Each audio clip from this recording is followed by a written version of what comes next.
magaca maxaadir waxaad ka mid tahay dadka deegaanka miyiga ka mid ah maxaad wax warbixin naga siin kartaa geeli halkan dhacay dadkan reer qoorlugu deegaanka reer qoorlugu waxaan warbixin ka siinayaa geela in la dhacay oo ay dhaceen deegaanka reer qoorlugud oo annagu maanta aanu ilownay ayna xusuusiyeen oo ay soo toosiyeen fidnadii huruday iyo dhibaatadii go'an la saaray ee dadku iminka doonaya inuu nabadgeliyo iyo waan dhaafsado oo ay soo noqotay colaadii iyo raggii la laayay iyo dhibaatooyinkii iyo barakicii iyo wixii ummadda hore loo geystay la xusuustay hadda laga bilaabana koorihii colaadaan soo saaray anagu iminka koori colaada maxay geela dhacay intee u tirada sulaagta geel waa sodomeeyo neef saa waxaa laga dhacay markaa deegaanka miyiga laga dhacay balga kala shalaagta laga haystay yaa ka haystay markaa geelaas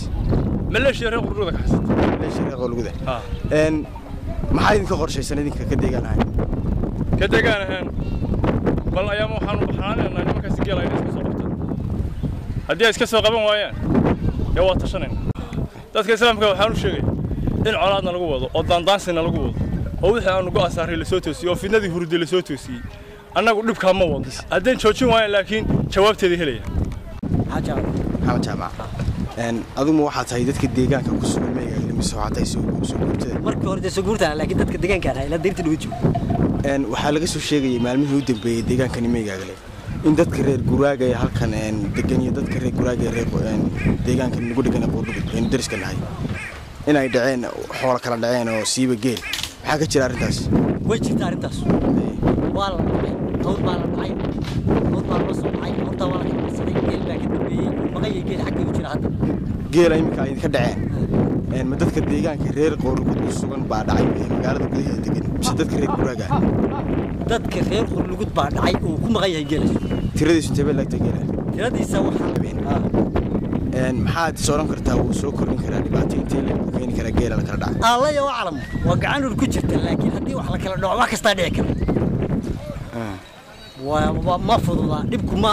maqana mar haddii wax la kala dhaco ka maqan laguma xusi karo maadaama ay iminka idinka maqan tahay geelaad ku sheegtay dhowr ilaa meelaha maxaa idinka qorshaysan arrintaa qorsheeha iyagu dee ma baahinana laakiin waa la garanayaa geel la dhacay wuxuu leeyahay waa la garan karo wax wada hadal la sameeyay ma jirtaa dadkan ka dhacay wada hadalka adigu wada hadal waa sameeynay laakiin wax lagu soo noqday ma hayno waa tahay maxaa sababta keentay in geel la idinka dhaco hadda waxyaalaha la yiri wax lagu filan maaha oo cid loo sheegi karo